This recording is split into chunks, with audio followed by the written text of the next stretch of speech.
राज्यातील व आपल्या भागातील नवनवीन बातम्या पाहण्यासाठी SM9 न्यूज मराठी या चॅनलला लाईक करा, सबस्क्राइब करा आणि शेअर करायला विसरू नका। मी आज जवळा जिल्हा परिषद गटामधून माझा उमेदवारी अर्ज दाखल केलेला आहे। मी सांगोला विकास आघाडी या आघाडीतून अर्ज भरलेला आहे। पुढचा प्रचार यंत्रणा चालू होईल, त्याच्याला अर्जाची छाननी आहे। चिन्ह वाटप झालं की प्रचार चालू होईल आणि जवळा गटातून खूप चांगलं वातावरण आहे।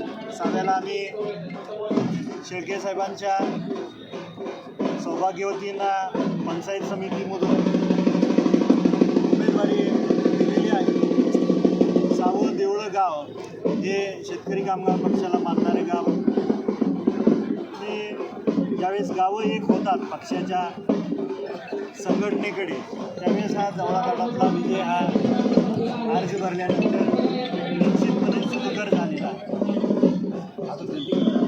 जनतेला काय आव्हान आपल्या माध्यमातून सांगोला तालुका विकास आघाडीचे जे काही उमेदवार असतील त्या उमेदवाऱ्या लवकरच जाहीर होतील आणि आपल्या माध्यमातून सर्व तालुक्यातल्या तमाम ज्येष्ठ मंडळी, माता भगिनी आणि तरुण सहकाऱ्यांना विनंती आहे, सांगोला तालुका विकास आघाडी ही शेतकरी, वंचित बहुजन, कष्टकरी वर्गाला न्याय देण्यासाठी केलेली आहे।